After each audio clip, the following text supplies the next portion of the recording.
Hello, hello, hello, hello, hello, hello, hello, hello, hello.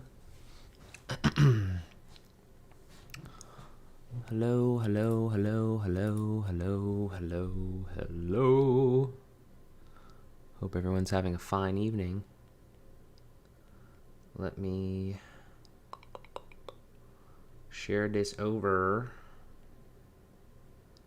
And I want to check something real quick out of curiosity.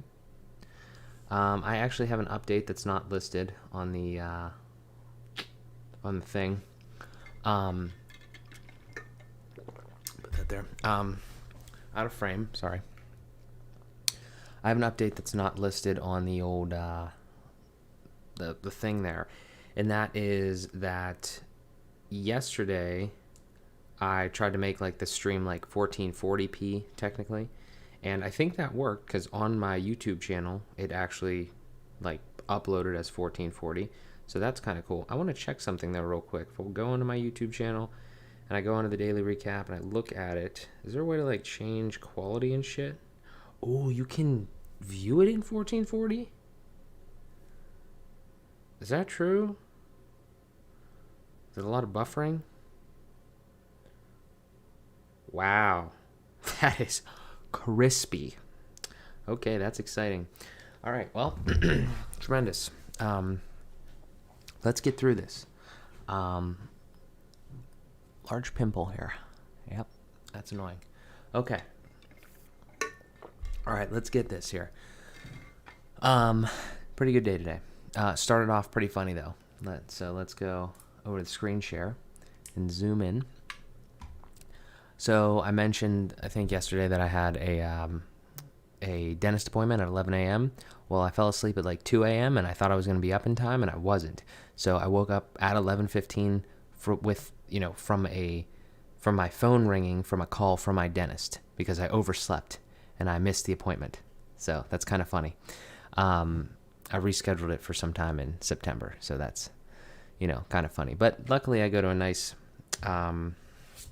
like family-owned dentistry right now. It's actually in Coraopolis, called Mark Saber Dentistry. Pretty good, highly recommend.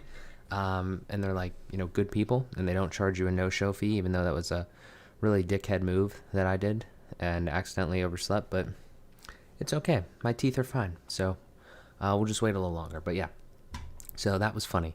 So the day got off to an interesting start there. I had to do some things like take out the trash and sort of shit like that, but then we kind of got into it here a little bit. These stickers were actually supposed to come. I actually have them right here, and we're going to do a little quick unboxing for anybody that's watching here. I appreciate that. I ordered these FBP stickers from Sticker Mule. I talked about it a few things ago, but Sticker Mule is the website, and I would recommend them. I actually have like a link somewhere or something like that.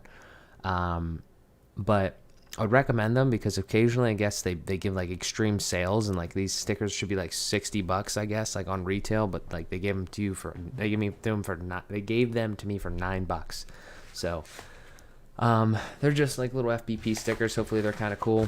And like I said, Sticker Mule, here it is. But kind of like UPS is something else, man. Like it was supposed to come like sometime like earlier in the day or whatever, and like they have this little map thing where you can like follow where it is, and it's just kind of annoying because like they say it's going to be there earlier and then it doesn't get there until like the evening. It's not that big of a deal ultimately, but it's kind of annoying. Okay, I can't even open this motherfucker. It's very sticky. It's very, very sticky. I'm getting scissors. Got the stickers. Scissors. Okay. I think I said stickers. Okay. So. Oh shit. Okay, what is this thing? Looks like they give you they have something like hot sauce or some shit. It's strange, but looks like that looks like a coaster. Put my water bottle on that, even though I have a coaster already. Oh, they give you a little mule sticker. That's cute. Okay. And oh my god, they give you another one. Hang on. Sticker Mule. Wow. I'm never going to use those, but I appreciate them. And here they are. So you can they're in a package, so I'll take some out. But I don't know, they were just little 3x3 stickers. Jesse actually told me about them, so I was like, well, what the fuck? They were $9. So I think I'm going to give some of these away, maybe in honestly, it'd be really cool to give these away, with every shirt, to put stuff like this in every shirt. I don't know how often that stuff would get used though. So I don't really know that that's the best way to do it. I like doing things, like I just said, this is cool. This is really cool. They put this shit in there, but are you going to stick that on something? What the, I don't know. Maybe, I don't know. Maybe one day. But yeah, these are nothing crazy special or anything like that. They're just little FPP stickers, 3x3. Kind of cool. Dope. We have those now. And one day we'll get products in the store. One day. We got 2 pop sockets. We got 50 stickers. And yeah, we're building up this little thing here, and I need to figure out a place to put all this shit. But it is going well. This stuff to the side here, but yeah, there's the unboxing of stickers. It's pretty cool. I like the things that they give you in the packaging. That's kind of cool, the little stickers and this little thing or whatever. Like I said, I don't know what I'm going to do with that, but I don't know. That was nice of them. And it was cheap, so I can't I'd recommend that. Like I said, I have a link somewhere. I don't know where it's at, but yeah. So yeah, Sticker Mule. Cool. I was waiting for those today while I was doing all that and kind of going about my day. FBP 53 is going live tomorrow at noon. So I edited that, and that's currently actually uploading over here on YouTube. And AM and the PM 22 is also, that's a guest couple episode. That'll be Thursday at 3 p.m. So I kind of worked on that a little bit and finish that up tomorrow as we promote FBP 53 as well. I think they're great episodes. They're both obviously guests. And yeah, this is a good week for podcasts. So look out for those. I will be posting those everywhere as soon as they drop. So I deposited money, which in and of itself isn't that crazy or anything like that. But I wanted to take this moment to kind of explain the system that I do and what I've arrived at. Just very briefly, I should again make dedicated videos on these types of topics, but I figured we're here. I did something. Let me just try to explain it. So let me try to make the story as concise as possible. I had a PNC checking account, virtual wallet. Most of you probably know what that is. Since I was 16. And that was 7 years, around 23, 24 area. So it's 7 or 8 years. And I just don't like banks that make you keep certain amounts of money in your account. Not because not because I really leave a small amount of money in my accounts, but because I just don't like that shit. I know why they do it, but I don't appreciate it. And if I can find an alternative that doesn't make me do certain things or keep minimums or make certain amount of purchases and all that sort of stuff. And for some people, this probably won't matter. But for me, I just like being able to control my money however I want to. So that is something that's important to me. So what I did was PNC makes you keep a $500 minimum, which actually for a personal checking account is kind of ridiculous, especially when you're a college kid.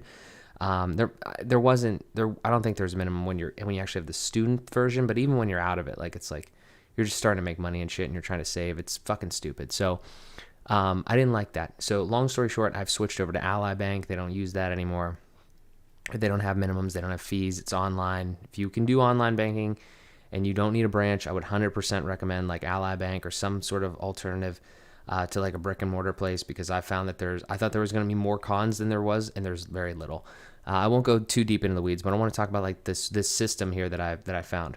So the problem with one of the biggest cons with a online bank is you can't deposit cash. So let's say you have you get $100 for your birthday or some shit, and I don't spend cash at all. I never give anybody cash. I just pay with credit cards because I get points, and there's all I can go into so much detail with all this, and I will be in a personal finance course that I will one day finish. But the point that I'm just making with the depositing money is what I do is I was like, I need to find a brick and mortar bank where I can take $100 to an ATM and stick it in there, and then that money goes into a bank, and then I can transfer that over to Ally Bank because I need to get the money ultimately in there somehow.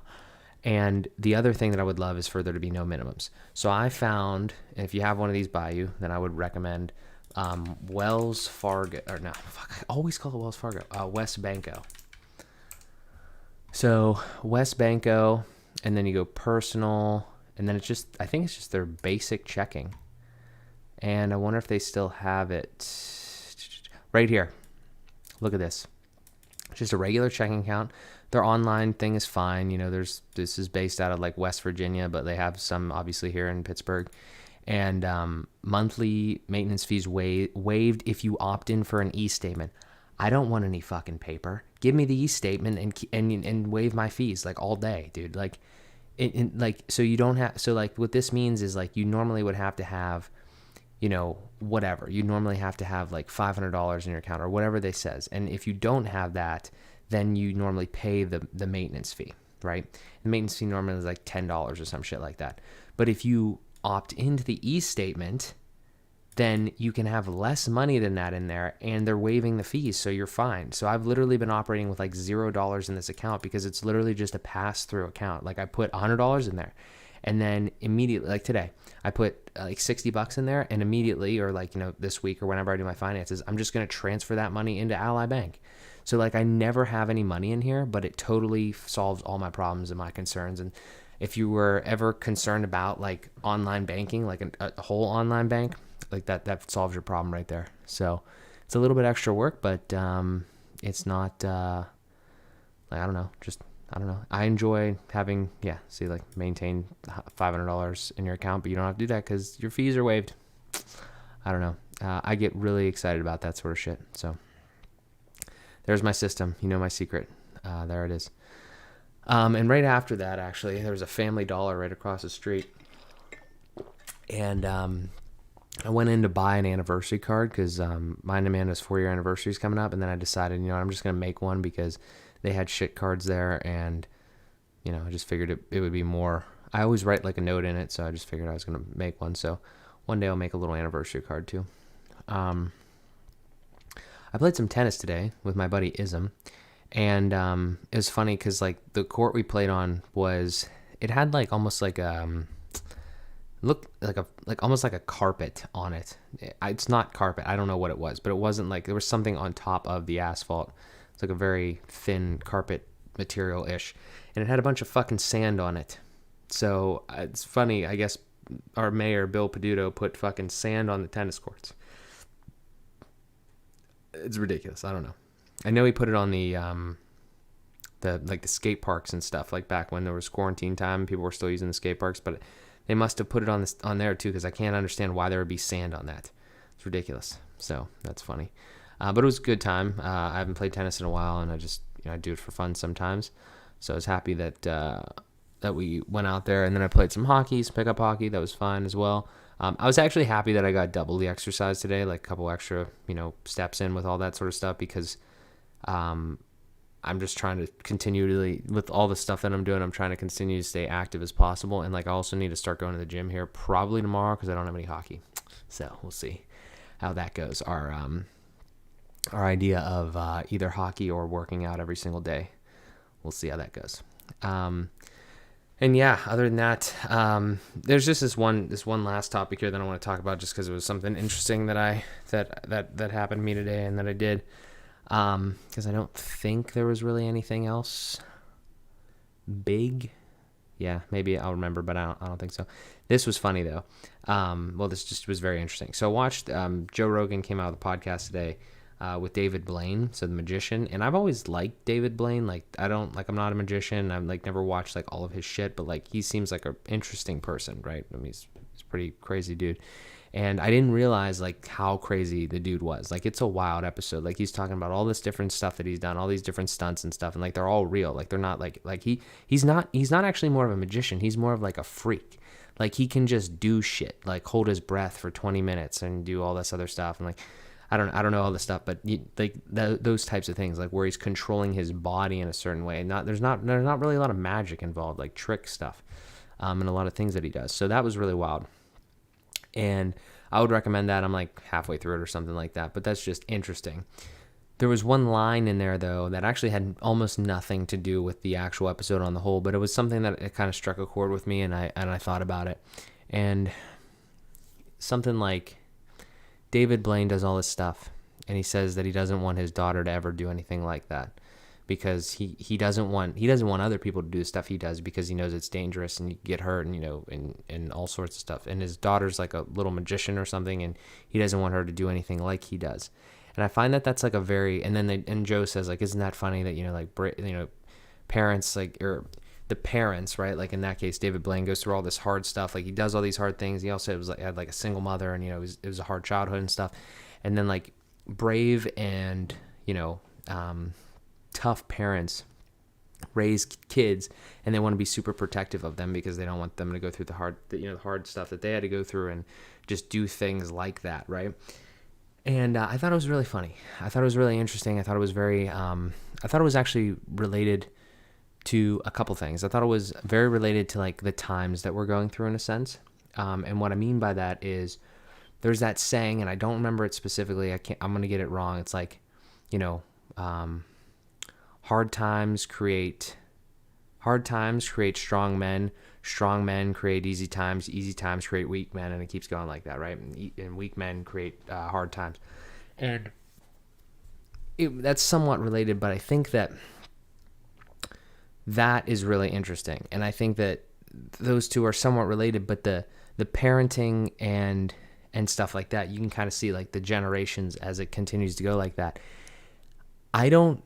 I've always wondered how I'm going to be as a parent. I know I'm going to be protective and loving and caring towards my kids, but I am, as a person right now, I'm predicting, like, if I had a kid, like, tomorrow, for instance, and like I had to start raising a child, I don't know if I'd be like super overbearingly protective, because I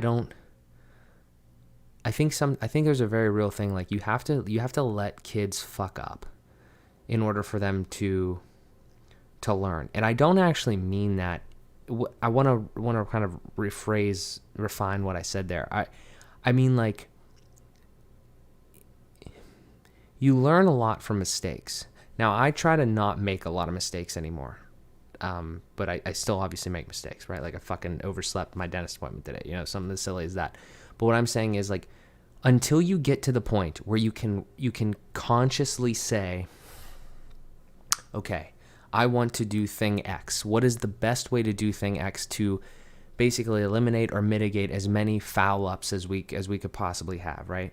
Until you get to that point, like when you're a kid, like you don't think about that shit. You're like, oh, I want to go get that ball, and you fall down a fucking hill or something. Like you can't be overprotective of your kids, because one day your kids are going to be you, in a sense. Like, your kids are going to be as old as you. And like, you're probably, like, David Blane is probably proud of how difficult of a life he had, or how tough of a dude he is, or the things that he can do, like how he wouldn't continue to do the dangerous shit if he wasn't proud of it, or he didn't enjoy it, or whatever, So what I'm saying is, you can't limit your kids' potential success by making them fucking soft, in a sense. And that's a little weird way to say that, but I think I'm trying to articulate it in a way where you can't, I'll just switch over because we're pretty much done over here, but you can't let, hi B, how are you? You can't let your kids, you cannot, like, you just can't make your kids soft. And you can't be overprotective of your kids. You can't do any of that, because at one point in their lives, or as they continue to grow, they're not going to become the type of person that you ultimately, I think, want them to become, in a sense. Like, I'm sure a lot of people want, like, I'm sure a lot of parents want their kids to be like them or better than them. But there's a certain thing to it where I just don't think that that's possible if you're overprotective and you shield them from making mistakes, or you shield them from like trying new things. But yeah, agreed. That's why we have this culture that exists nowadays. Can't just hand everything to them. Yeah, I mean, like it's entitlement and a lot of that sort of stuff. Yeah, I don't know when you joined B, but I was talking about like this David Blane thing, and he's like, oh, I don't want my daughter to do the stuff that I do, like this dangerous shit. But like that's just what I mean, is that, you know, there's parenting is such a fucking very tough thing. Like it's a very touchy thing. There's a very certain like strategy to it, in a sense. You have to be protective, but you can't be overbearing. You can't like shield your kids from everything, because they're not gonna know what you know from you just telling them. Like, let me say that again. You experience things, and that's why you know them, and that's why you feel that they're right or they're wrong, or you know that it's right to do this, wrong to do that. But if you just tell somebody that, unless they're like really good at like empathizing with something and saying, oh, okay, so I shouldn't do that, like that makes sense. Like you can't just tell somebody not to do something and have the same impact as like them doing it and realizing it's wrong and then not doing it anymore. You know, I mean, maybe certain things, but again, it especially when kids are young, like I think I've developed this skill where like I just realized that there are some things that I shouldn't do because, and I think a lot of people have done this, but I'm using myself as an example. You get to this point where you're like, okay, I realize that I shouldn't random things, smoke cigarettes because it might give you lung cancer, right? Like stupid, but whatever. Okay. You can't just tell a kid that's immature or somebody that's immature, like, don't do that. You definitely can't tell them fucking once. Like you can't explain something to somebody and tell them once and like it'd work. So what I'm saying is like, not to let your kids fucking smoke, but there's such a certain thing there. And I just think it's funny because I really think that in that case, really strong parents are going to potentially make like weaker kids if they don't get them exposed to things like that. The classic hand on the stove story. You can tell them not to do it, but then your kids ask you, wonder why, and then you don't understand. This hurts. Life's all about experience. Yeah, exactly. Yeah. And I mean, again, I always say it's cool to learn from other people's mistakes and not have to do them your own. But I mean, some things are like that. Like you just have to go through some certain things, and you have to, kind of learn from them. Obviously, I mean, everybody makes mistakes. Like I said, I try to make the limit as little as I can, but I obviously make a ton still. So it's like that's kind of how I feel, is that you're not going to be able to like totally shield them from shit. And if you do that, I think it's actually going to be more harmful. So that was just an interesting thing. Again, didn't really have too much to do with that actual whole episode of David, the JRE with David Blane, but I thought that was interesting, and I heard about it, or I heard it in the episode, and I wanted to talk about it. So, but yeah, that's pretty much it. Tomorrow we actually have nothing on the calendar. And I need to work on finishing FBP, promoting it, and doing, AM and the PM 22, getting that up and everything. And I should probably work on some clips as well. And then hopefully, if I do all that, then I can do some website work before we record the next ones. Actually, I'm recording the next one on Thursday for FBP. But I'll find some time in there, so it'll be good. But that's it. I appreciate you guys tuning in. Thank you so much. And yeah, we will see you